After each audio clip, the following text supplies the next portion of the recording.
Om Jnanatimirandhasya Jnananjana Shalakaya Chakshurunmilitam Yena Tasmai Shri Gurave Namaha. Arjuna said, O King, the Supreme Personality of Godhead, Hari, who treated me exactly like an intimate friend, has left me alone. Thus my astounding power, which astonished even the demigods, is no longer with me. Purport. In the Bhagavad-gita, the Lord says, anyone specifically powerful and opulent in wealth, strength, beauty, knowledge, and all that is materially desirable is to be considered but a product of an insignificant portion of the complete whole of my energy. No one therefore can be independently powerful in any measure without being endowed by the Lord. When the Lord descends on the earth along with his eternal ever-liberated associates, he not only displays the divine energy possessed by himself, but also empowers his associate devotees with the required energy to execute his mission of incarnation. It is also stated in the Bhagavad-gita that the Lord and his eternal associates descend on the earth many times, but the Lord remembers all the different roles of incarnations, whereas the associates by his supreme will forget them. Similarly, the Lord takes away with him all his associates when he disappears from the earth. The power and energy which were bestowed upon Arjuna were required for fulfillment of the mission of the Lord. But when his mission was fulfilled, the emergency powers which were the emergency powers were withdrawn from Arjuna, because the astounding powers of Arjuna, which were astonishing even to the denizens of heaven, were no longer required, and they were not meant for going back home, back to Godhead. If endowment of powers and withdrawal of powers by the Lord are possible even for a great devotee like Arjuna, or even the demigods in heaven, then what to speak of the ordinary living beings, who are but figs compared to such great souls? The lesson is, therefore, that no one should be puffed up for his powers borrowed from the Lord. The sane man should rather feel obliged to the Lord for such benefactions, and must utilize such power for the service of the Lord. Such power can be withdrawn at any time by the Lord, so the best use of such power and opulence is to engage them in the service of the Lord. As Arjuna is astonished that he's lost his astonishing power. Arjuna's power, which astonished others, Arjuna took as normal for himself. He thought, I'm so powerful, this is me, I'm like that. Now he's realizing that the power is given by Krishna, and Krishna can take it away. It's not my power. I don't have any personal ability. Hiranyakashipu attained great power by performing austerities and then getting the blessings from Lord Brahma. It was like the blessings he was given by Lord Brahma was practically taken by force. That you give me these blessings, otherwise by the power of his austerities the whole universe was going to be placed into a very difficult position. Either way it was placed in a very difficult position. Either by Hiranyakashipu's austerities, which were immediately giving so much suffocation and suffering to the earth, or otherwise by what he would do with the power when he got from it. So he is very powerful and very proud of his power, and now it becomes so strong. But he found that Prahlad was more powerful than he, because Prahlad could defy his power. So when he asked Prahlad, what is the source of your power? Because he thought, what did this little boy do? I went to so much trouble to get my power, and he's more powerful than me because he can defy me. So where did he get his power? Where did you get your power from? At that point, Hiranyakashipu practically admitted his defeat before Prahlad. When he said, where do you get your power from? That means he's actually admiring and envying that power. But Prahlad said that the source of my power and the source of your power is the same. We all get our power from the same source. We may think that I'm getting it by myself or in some other way. Just like all power, we have electric power that can be produced from coal or from the movement of water or from solar panels or from burning oil. There are different, from atomic fission.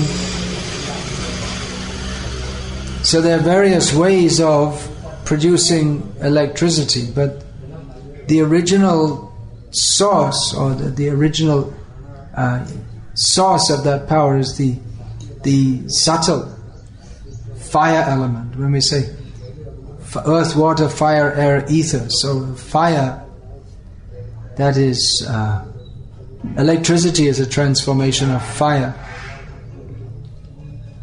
Atad bhasaya pasayate surya nashashanko napavakaha.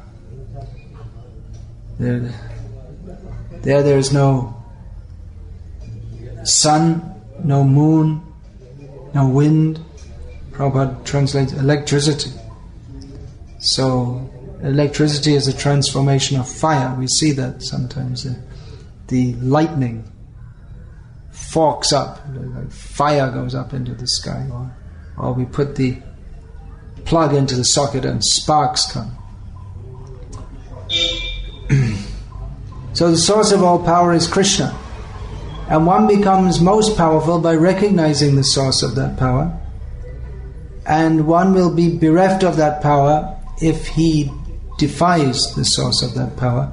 Now here we see that Arjuna, he wasn't defying Krishna, but he'd been given some special power for a special purpose, and then it was withdrawn.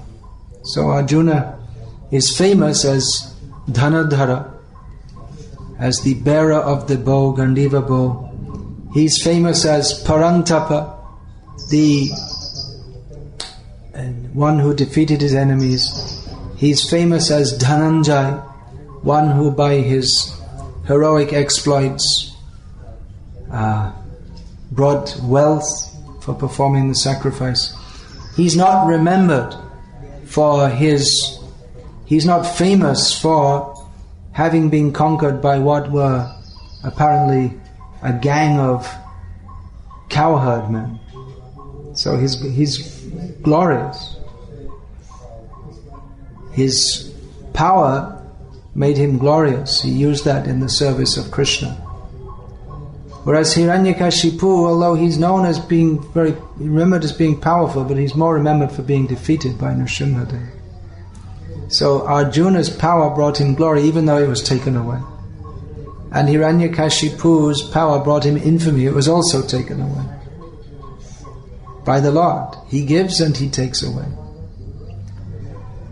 So the source of Hiranyakashipu's power, the source of Arjuna's power, the source of Prahlad's power, and the source of all of our power is Krishna. We all have some power. Everyone has some power. Even to pick up this cartel requires some power. An ant cannot do that. Even a lot of ants put together can't pick up a cartel. Sometimes you see ants, they pick up some big bug, and you're surprised how the little ants can pick up a bug which is much bigger than them. But they have their limit. Any number of ants put together can't pick this cartel up and take it away, although for us it's a very easy thing to do so. But Krishna can take that power away also. Sometimes when you become very sick, you don't have the power even to get up. I remember once in Calcutta, I was lying so sick, and the bathroom door was just on the other side of the room, and I would look at it for like hours, thinking, how can I possibly? I hadn't let go past water, but it's just how can I get up? It's just I couldn't think it possible to get up and go to the bathroom. It's just where's the energy to do that? So the same body that was a short time before that, running up and down stairs and jumping and kirtan, but then sickness came, and then even to stand up and walk to the bathroom it's like more difficult than climbing Mount Everest in in good health, it seemed to me. So Krishna gives and Krishna takes away.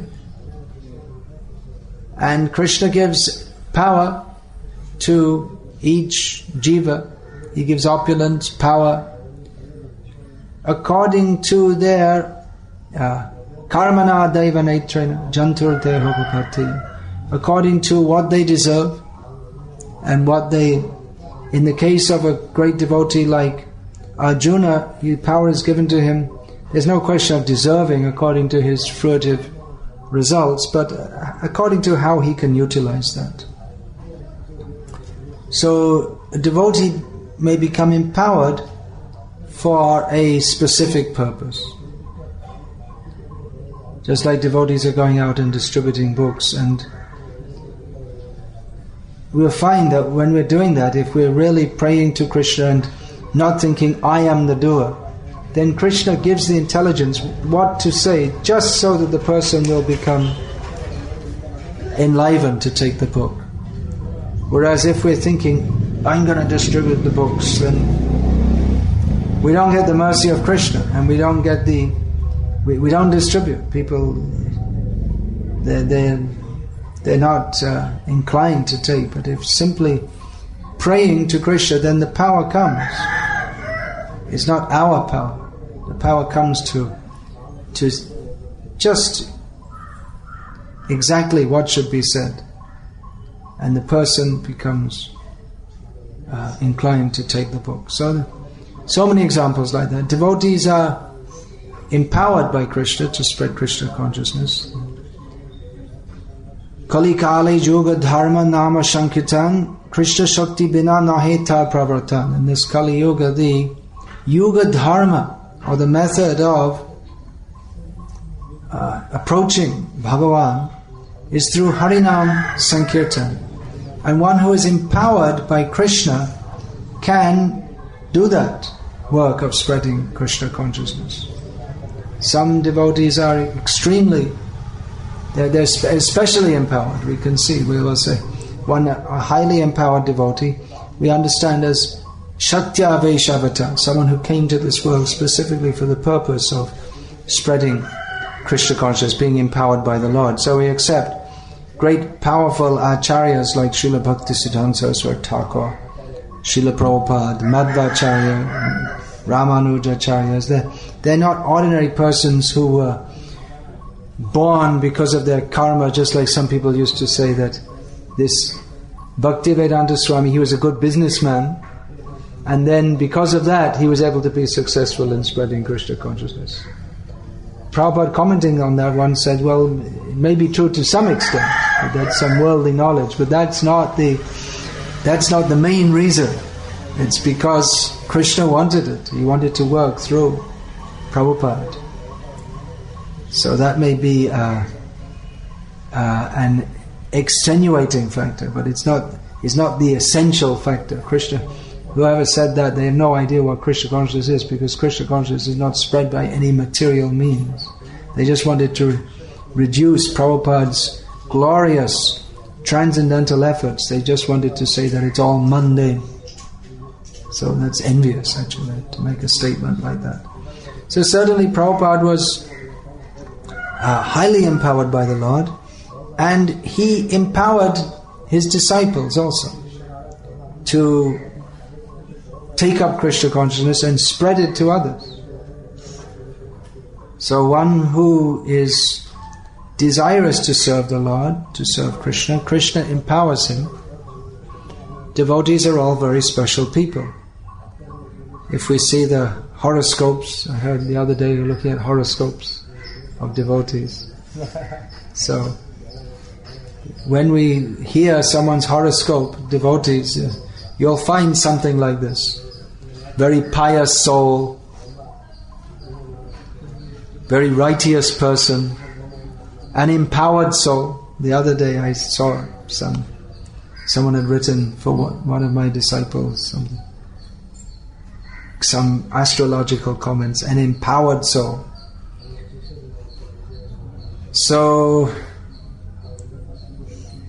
if you read that, you might think, oh well, I'm very special.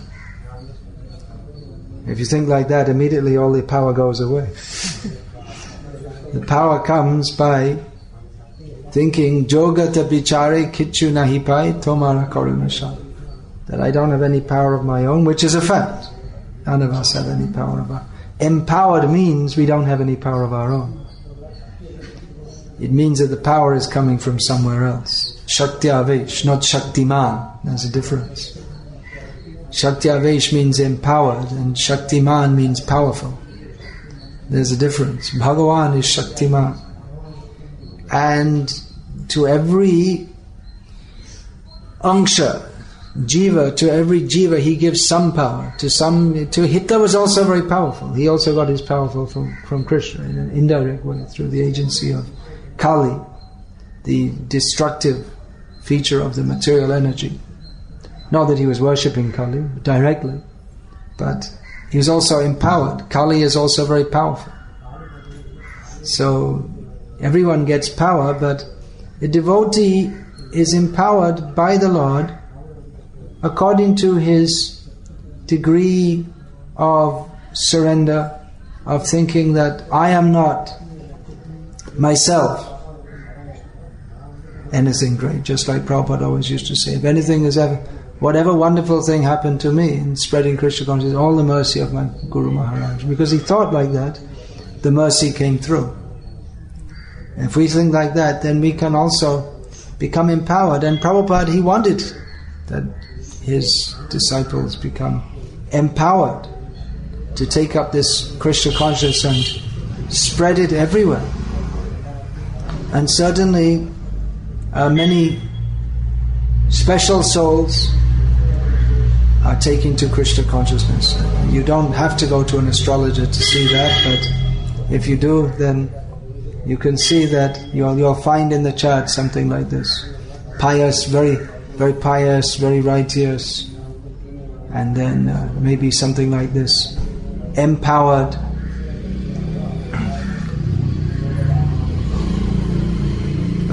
We have to be very careful though. You see something like that and then you start to think, well, I must be greater than Lord Brahma or something like that. Then you lose your whole balance. There's your whole perspective of thinking, I am an insignificant servant. As long as one thinks like that, then one is safe in Krishna consciousness. As soon as one starts to think, well, I'm very special, then the power starts to drain away. And we've seen it in our movement. Some of our devotees, they were actually very powerful. But they became intoxicated by that power, and then the power just drained away.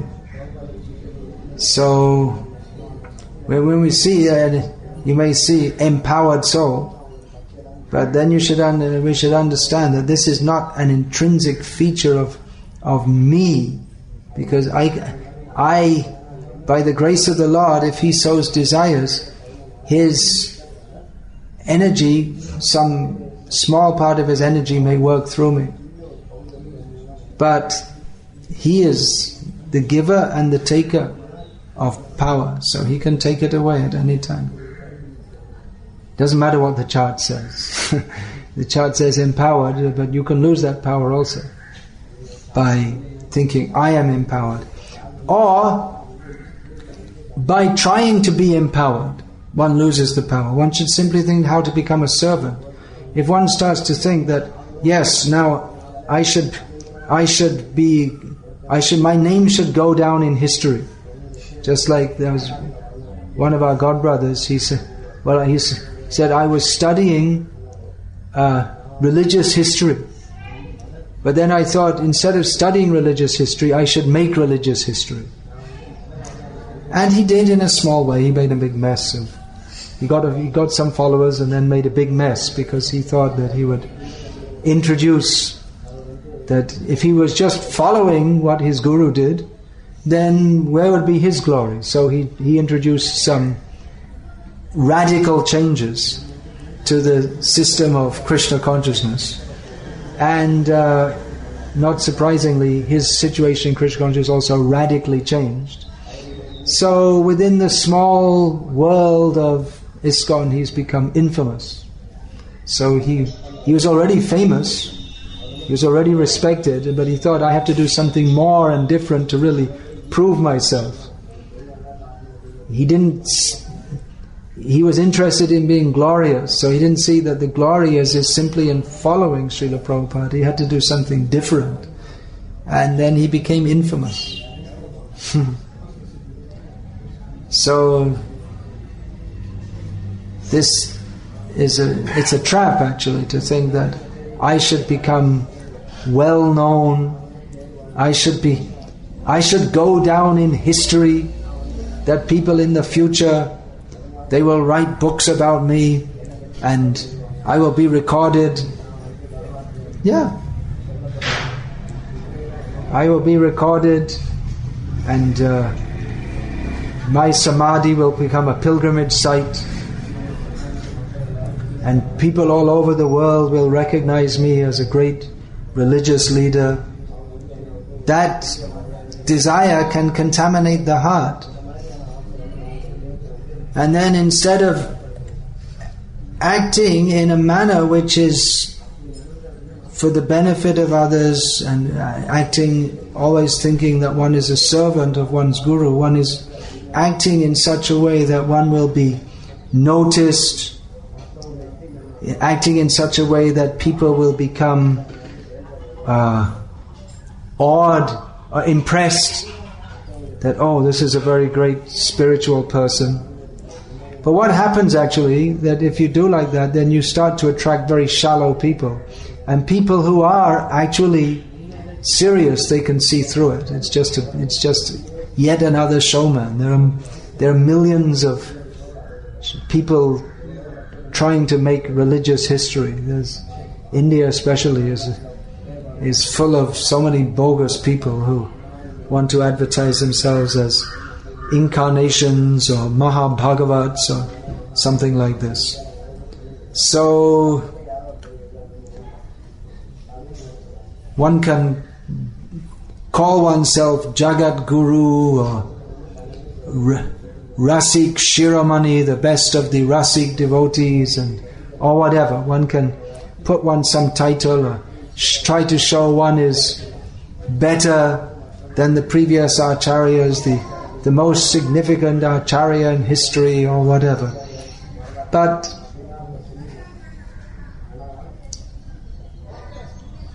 it's guaranteed to be a flop. Because it's not real. We're chanting now every morning, second canto, second chapter, first verses of Srimad Bhagavad-gita. Na sato vidyate bhavo, na bhavo vidyate sataha. That which is real will last. And that which is not unreal, it won't last. So there are many varieties of cheating or misrepresentation of religion, and they come in that's always there in various forms. But the actual reality of Krishna consciousness, that will go on eternally, because that is the eternal dharma of the jiva, which is given by Bhagavan, who is eternal. And Maya is, here we see the word is Bandhurupi.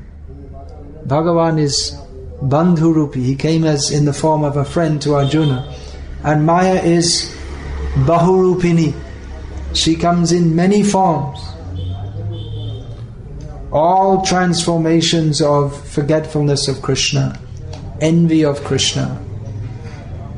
So if one starts to think, I'm very special, or people should notice me, then even if the name of bhakti, if we do that, then what's going on is that instead of cultivating our mood of utter subservience to Krishna and his devotees, we're actually cultivating envy of Krishna.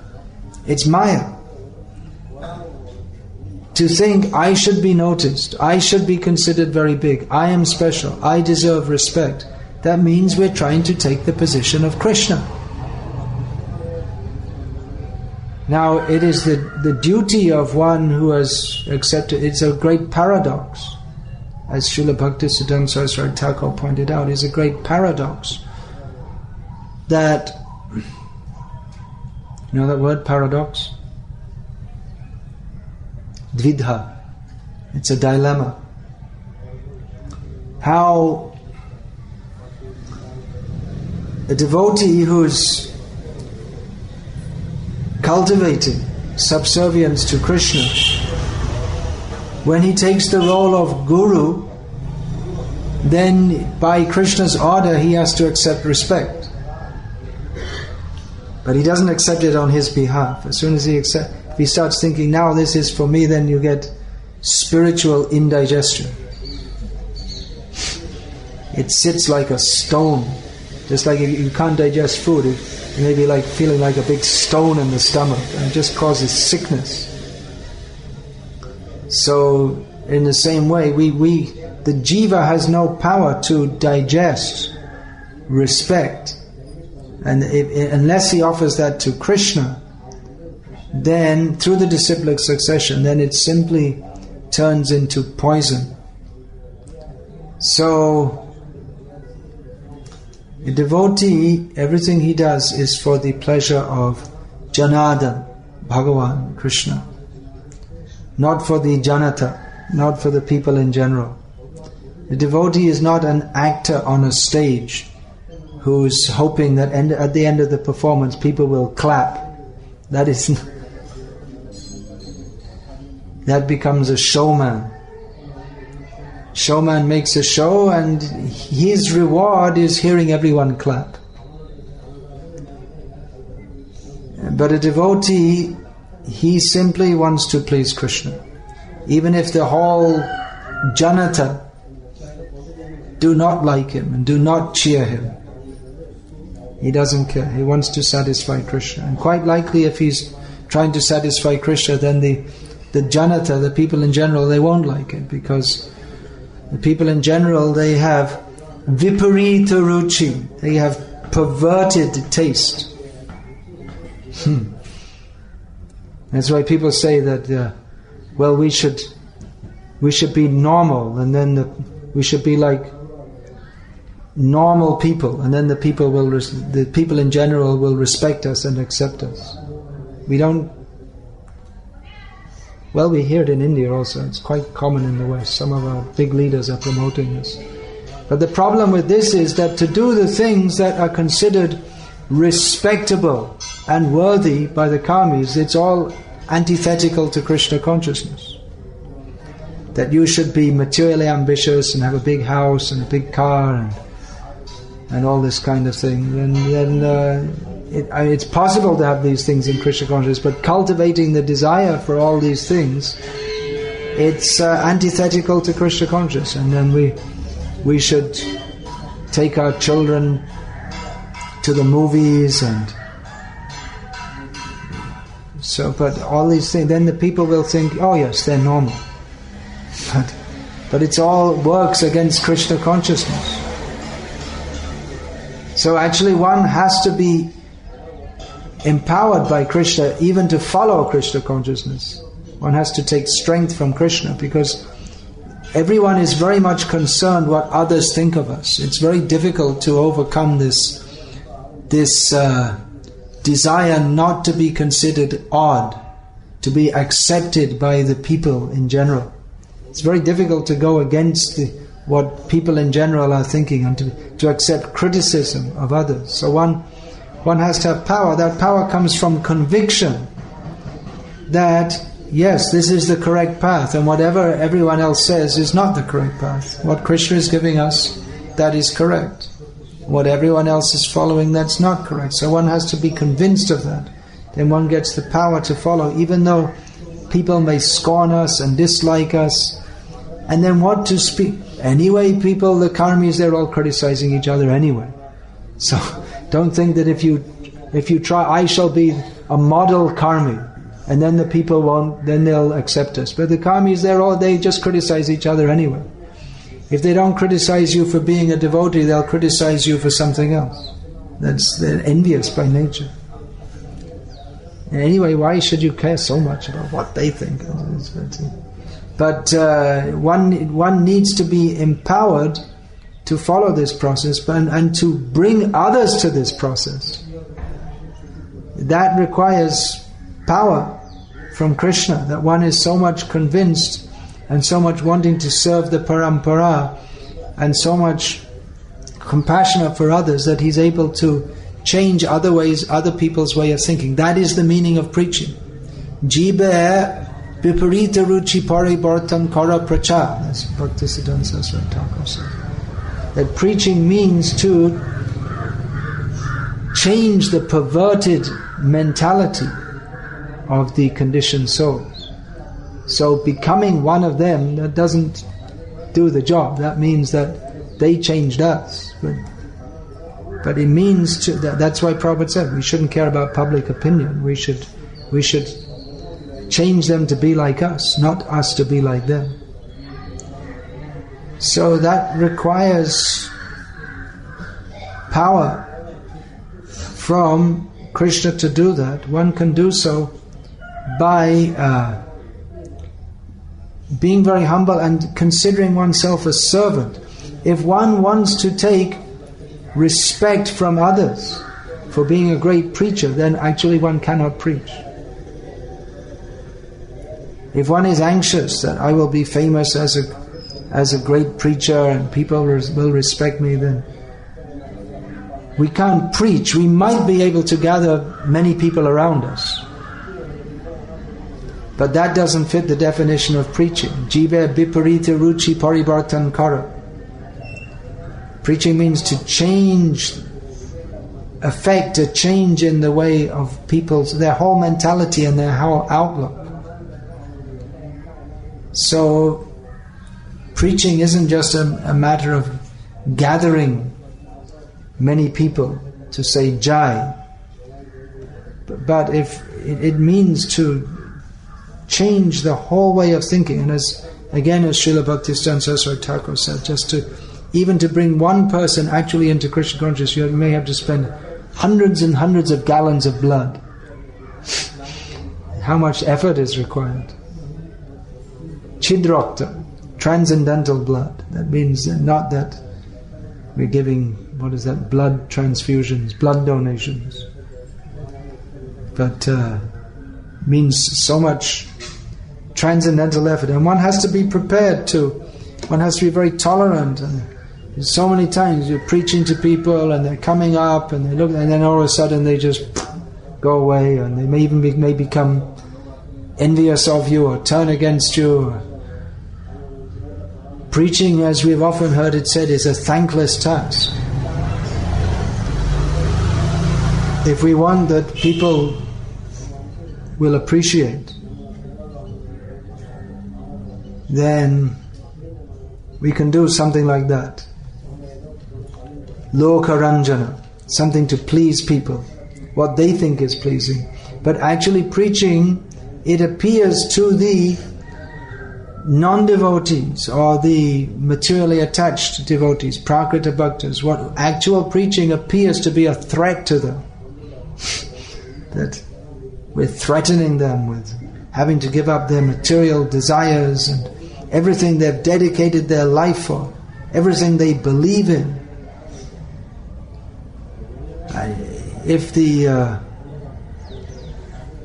leaders of society actually read these books, they'd either become devotees or they'd ban them, because they're actually very, very dangerous books. We're advocating close the slaughterhouses, close the factories, no more oil drilling. It's all religions, all so-called religions, they should all be stopped. It's all cheating religion. Only religion, Bhagavad-gita as it is. So, from the karmi point of view, what Prabhupada is advocating is very hard line. Actually, it's very soft line. I mean, soft line means that those who are soft-hearted, they will appreciate. But people are very hard-hearted. They make a show of being very broad-minded, and we appreciate everybody. They appreciate nobody. This we appreciate everybody means that you give me enough space to do my sense gratification, You don't disturb my sense gratification and I won't disturb yours. And then I like you and you like me. But it's just mutual, it's actually based on mutual envy. So everything what the karmis say, it's all opposite of what they actually mean. They're expert in double talk, hypocrisy. And devotees, they speak the truth. That everything else except Krishna consciousness is simply violence. The worst violence is not to give knowledge of Krishna. They're complaining, why they're attacking Iraq. That's bad. But then everyone is violent. If parents give they give the TV to their children to watch, that's violence. If they don't teach them about Krishna, that's violence. Because it is anything except teaching about Krishna is severely detrimental to the benefit of that jiva. So one has to be empowered by Krishna to, first of all, to accept this. That mostly we don't want to accept. To understand this philosophy, even to understand what's in Prabhupada's books is very straightforward and clear. But unless we ourselves are very straightforward and clear that what we want, then we'll read something else. We'll find something else. It's quite possible to read Prabhupada's books if one is reading in a different mood than that of being a blank slate. Sarvameta Britang Manye Yang Mang Vadasi Keshava. Arjuna said to Krishna, I accept everything you say, Krishna. If we're reading in a different mood, then it's quite possible for us to pervert what Prabhupada says and think, well, this doesn't apply to me. Especially when there's so much propaganda going around like this, that this propaganda going around, don't be fanatical. By fanatical they mean don't follow the basic principles that Prabhupada taught us, that all the acharyas and shastras have taught us. And they're out of envy, out of disobedience to Prabhupada, out of cultivation of their viparit ruchi, out of hypocrisy, they label just following the basic principles of Krishna consciousness, they call it fanaticism. It's actually very offensive to Srila Prabhupada to redefine everything that he came to teach. They've packed it up in a parcel and put it on a shelf called fanaticism. Don't go near there, dangerous substance. And they go on with their plans for enjoying this material world with a label of Krishna consciousness on it. So to preach Krishna consciousness, one requires power from the Lord. First of all, we should understand what that preaching is. Preaching isn't just collecting many people who don't really care for you. They'll say Jai, but they don't care for you because they care for their sense gratification. One who cares for his sense gratification only cares for someone else as long as they can give sense gratification to them. There's no actual love in this material world. Just what they call love is that you become attached to someone due to their ability to give me sense gratification. But actual love begins from the platform of surrender to Krishna, to give up, Nija Prati Cheshta? What is that Bhaktivinoda Thakur says? Bharashacharya. I've given up hope in my own endeavors to act for myself. Surrendered soul. Bhaktivinoda Thakur very kindly taught us in so many songs, what does it mean to surrender to Krishna? Bhaktivinoda Thakur as an empowered soul.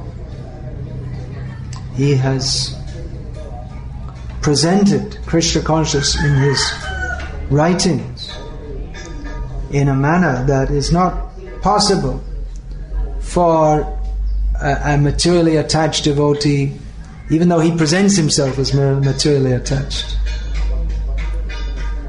to teach us. It's not possible for a materially attached devotee or for one who is not completely pure in heart. They cannot present Krishna consciousness so nicely, so clearly in his songs, in his writings. So he is empowered. But one who thinks I should become empowered, it's a very foolish idea. I should become famous. What is the use? What is the point? So many. This Vidyapati says, what is that? That Koto Chaturanana Mari Mari Jautu. How many Brahmas have come and gone? We're thinking, I shall be very big. I shall be recognized. How many Brahmas, universal creators, have come and gone? We don't even know their names. Even great religious leaders, we'll find in this Rasik Mangal, there's a description that they're giving the names of so many devotees, lists of names. It says, such and such, Padmanabha Das or something like this. He had thousands of disciples, and that's the only mention. So, you may have thousands of disciples, but you still might not get recorded in history. Rather, the great devotees, just like we see Gopal Bhatta Goswami, then Krishnadas Kaviraj Goswami came for his blessings to write Sri Chaitanya Charitamrita. He said, yes, on one condition, you don't mention me. That was his attitude. Of course, he mentioned his name when he was listing the name of the 6 Goswamis, just that these are my gurus, but he didn't write anything about his activities because he banned him from doing so. That was his attitude. Of course, some devotees, they may allow their activities to be told just to create faith in others. But if one is thinking how others should notice me, of course, it's not everyone's thinking I'll be a great guru, but at any level, if one's thinking people should know that I'm a great mridanga player, or a great cook, or a great book distributor, or whatever, a great brahmachari, a great grihasta, I'm a very good grihasta, whatever it may be. As soon as we can do anything a little bit good, even it may not be very good, the tendency is to start to become puffed up. If we can do something a little bit better than someone else, we start to think, I am superior. So we should know that power is given by Krishna and power is taken by Krishna. And even someone may become very powerful in devotional service. Krishna can take it all away. Or he may take the person away also. If the person is misleading others, Krishna may just take them away. Krishna's in control. We should always know that Krishna's in control. We're not able to do anything. We may have so many plans, even in Krishna's service, you may think, I'm going to do this and I'll do that, but we can't tell. Krishna may just take us away at any moment. We don't know. We've seen in our movement that devotees, they had plans, what they were going to do, and then Krishna just took them away for whatever reason he had. So we should know that we are completely dependent on Krishna's mercy. We don't have any power of our own, nothing. Completely dependent on His mercy. And we should not desire that I shall be noticed or respected. These desires are very bad. They destroy any hope of bhakti. One should simply think how I can be the servant of the servant of the servant of the servant. Let me try to serve the mission of the acharyas. And if one does so, one may be empowered by them. But then the little power comes, we have to be careful. Always careful. We're always meant to be servants. Hare Krishna. Any question or comment about this?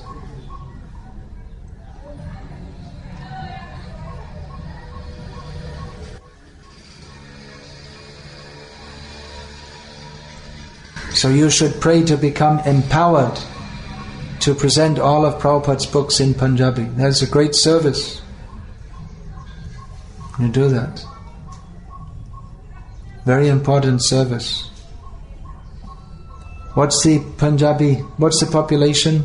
Punjab? Well, people who read Punjabi, you could say, which would be approximately equal to the population of Punjab. 30 million? In East Punjab, that means, not Pakistan side. 2 crore, yeah. So that's a lot of people who need to know about Krishna. We have in much more minor languages, we have Prabhupada's books translated. In languages like Czech, where I think in Czech the total population is, well, if you put Czech and Slovakia together, where the language is almost the same, it's about 15 million. So they've got all of Prabhupada's books translated. In Holland, where anyway everyone knows English anyway, but they have, I'm not sure, but most of the books, I think at least, translated. What's the population of Holland? Less than about 15 million, something like that. I don't know exactly. Is it less? It's a small country, but it's very densely populated. Dutch are very intelligent, materially very intelligent people. Very smart people. It's considering the population of the country, the Dutch are much more prominent than you would expect them to be. Very intelligent. We had some very intelligent Dutch devotees. There's this Hare Krishna Das, he used to be there in London. He's still very intelligent. He's very, very empowered. He had a debate with this atheist society in London. So there was a woman representing the atheist society, and whatever she said, he just completely defeated it, and she became so frustrated that in the end she said, "Oh my God!"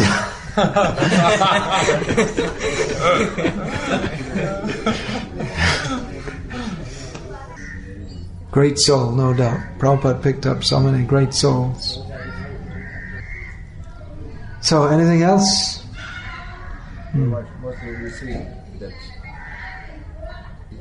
those who are managing something, or the presidents or something, they get into this control? Yeah, Ishvara Bhav, one who's managing, they get into control. Well, you have to, unless you have that, you can't manage or control. Management means there's some level of control. That's one of the qualities of the Kshatriya which is praised, Ishvara Bhava. That's a good quality if it's used in Krishna's service. But just before that, in the 16th chapter of Bhagavad-gita, Lord Krishna had decried Ishvaraham. This Ishvara Bhav is demoniac. And then just shortly after that, in the 18th chapter, well, he must be praising it, because he says, what is it? What did they call it? Tejo, Driti, Dritiya, Daksha, Yuddhecha, Apalanam, Dhanam, Ishvara Bhava. These are all desirable qualities for a Kshatriya. This power, expertise, determination, not running away in battle. How does it go? I missed one. Then giving in charity, and Ishvara Bhav, the feeling of being a controller. So for a Kshatriya, it's good if he takes control for the benefit of others. But then if that turns into Ishvaraham Aham Bhogi, instead of thinking Ishvaraham Aham Sevi, I am the servant, if he thinks Aham Bhogi, then he becomes a demon. So you have to be careful also. Ishvara Bhav means, we should always think, just like Bharat, he kept the shoes of Ram, kept the padukas of Ram on the throne, and he ruled the kingdom like that. So we should do like that. If we're given the charge of taking charge of others, we should do so with the shoes of Ram on our heads. So, in the temples you come and you get the chatari, I think they say in Tamil. They stick it on your head. Remember, that's my position. I'm under the shoes of the Lord. Not that I shall step in the shoes of the Lord. Kaikeyi wanted Bharat to step into Rama's shoes, but he wanted to keep them on his head. That should be our attitude. There's a saying in English, to step into someone's shoes. It means to take over their role. But in Vedic culture, that's not at all wanted. One should become the servant of the lotus feet of the superiors. Yeah, okay. The spiritual master orders the disciple to do certain things for which the disciple needs some more energy, some more Shakti to carry on the duty. When the Guru gives the disciple a service, they feel they need some extra energy. Can they pray for that? You must pray, always. Prarthana karoi shada narotamadas. Without praying, then we don't have, the energy doesn't come through. Guru will generally give service higher than the level you're on, and so you can always come up. Not just easy, that you should be, yes, this I can do, and then that's called the Pita principle in management studies. I believe that's called that. Everyone rises to their level of incompetence. That means you're put in some job, and then you can see you can do more. You can go to a higher position. So you get promoted, and you can see, oh, you're doing well in this. You can go to a higher position. You get promoted and promoted and promoted until you come to a level which is too high for you, and you don't do it properly, and then you stop there. So everyone rises to their level of incompetence. When you reach the position where you're incompetent, then you stop there. So, but in Krishna consciousness, you can do anything for Krishna.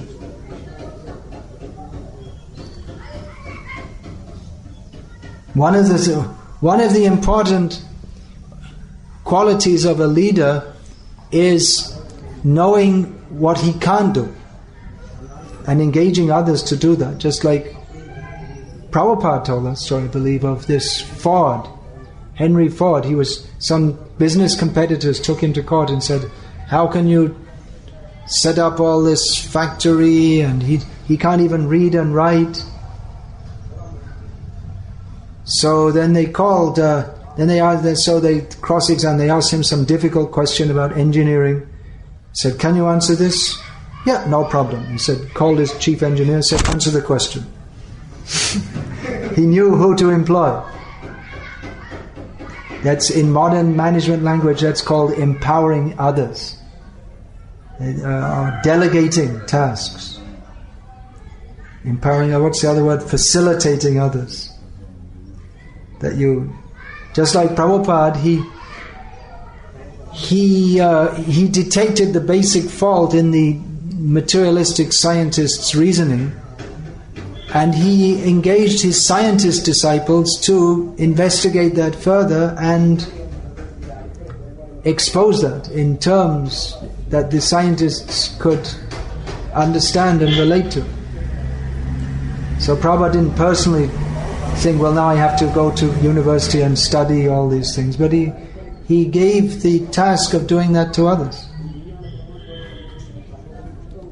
And even I remember years ago that Prabhupada Swami told me, it was his observation, because he had been with Prabhupada, or he didn't have so much association. He had some association with Prabhupada in England, but he had more in India. So he told me that in the West, Prabhupada, he kind of started the movement, and then he just let the devotees carry it on, according how They know how to do things according to their way. Of course, he didn't like the lavish spending. Prabhupada didn't like that feature of American life. But he said in India, Prabhupada managed every detail because he was bringing the Western devotees and they didn't know how to operate in that culture. So Prabhupada personally controlled every little thing, down to what is the price of the sabji, why are you spending so much. He would be on top of everything. But in the West, he gave the basic principles and he let the devotees, this is Prabhupada observation, he let the devotees spread he gave ideas and this and that, but he didn't get so much involved. He let the devotees work it out themselves, how to operate in their own culture. So that was one of the, we can see one of, who is that? Recently someone wrote to me, they're doing some management course or something like this. So one of the tasks he was set in the university, one of the tasks he was set was to write about a great leader, and he wrote about Prabhupada. So one of Prabhupada's great qualities was that he brought out leadership qualities in others. I mean, who could have imagined that some of these hippies and then they become leaders? He managed them, and then he gave them big things to do. So it was like a challenge for them, and then they, like someone with that management or that leadership tendency, that's the Kshatriya bhav. They like a challenge. They want something big to do. So Prabhupada gave that, and at the same time he controlled them all. I remember seeing, who was that saying that Prabhupada, physically Prabhupada was not very big. He was about 5'6" tall, something like that. What's that in centimeters? I don't know, but not very tall. And there'd be all these huge Brahmananda, so big, and Harikesh very tall, and not just big physically, but big egoistically also. I'm not saying that's not necessarily saying that in a bad way, but they were big men. They were, everyone knew they were big men. Tamal Krishna, a big, big, heavy leader. Prabhupada had them under control. Sometimes he had to whip them, but Prabhupada had them under control. Very strong personality, you could say. Power came from Krishna. So Prabhupada, he was definitely the leader. Everyone could recognize that. In a way which, if we compare to Bhaktisiddhanta Saraswati Thakur, he didn't take that kind of role actually. Bhaktisiddhanta Saraswati Thakur, he was more he knew what was going on in the imagination, he was more withdrawn. Whereas Prabhupada was like the commander-in-chief of the forces, making plan, okay, you go there, you do there, we have this plan, distribute the books in America, send the money to India, we're going to build the temples. So Prabhupada was coordinating everything like that. But he was always a humble servant. That we can learn from studying Prabhupada, how one can be a real leader and at the same time be more humble than a blade of grass. You had a question? Well, how about speaking it in here? Alright, never mind. You spoke about Satyaveshavata. Satyaveshavata, yeah. So how did they react to their horoscope? How they react to their horoscope? Well, Prithu Maharaj is a Satyaveshavata for ruling the world. And that was predicted at the time of his, that's described there, how they read his astrological chart and this and that. He's going to be a great ruler and this and that. So how did he react to his astrological chart? When people started to praise him, he said, don't praise me. I didn't do anything yet. So when I do something you praise, that may be appropriate, but not in the chart is there, all right, but it's just a chart right now. So let's see what happens. That's what I think when these politicians, they get voted into power and they celebrate and everything. Why are they celebrating? After doing something, they should celebrate. that we did something, we did some service to the people, then they should celebrate. But they celebrate, the fact that they celebrate that they got elected shows that they wanted to be elected for their own sense gratification. They wanted to enjoy the position. Actually, they shouldn't celebrate. They should humbly say, well, thank you for putting your faith in me, and I'll do my best to the best of my capacity to serve you. That they should say. But they have no idea. Democracy in India is a flop. Democracy has been taken over by all the worst class of people. All the criminals. So what's the meaning? The democracy in India is just another mafia operation, that's all. Politics is dominated by all the world. So it's a hopeless situation for the citizens. You can't vote for an honest person because there's no honest people in politics. Well, they say the Prime Minister of India, the present Prime Minister, is an honest man, but then you know a man by his company, and his company is not good at all. So he's honestly supporting all the rogues. So what's the use of that? Better have one Arjuna, one Parikshit, than thousands of these gundas. Mlecha Rajanya Rupina Prajaste Bhakshiyashanti Mlecha Rajanya Rupina. Bhagavatam already predicted that in Kali Yuga the mlechas, meat eaters in the form of kings. Raja means who is a very noble person, but the mlecha means one who doesn't follow any Vedic principles. The worst people, they have taken the position of the leaders of society, and their job is to eat the citizens. Maybe figuratively, or it has even been, actually. There was one in the 1970s, the ruler of Uganda used to eat his political opponents, literally. He would kill them and eat them. Idi Amin.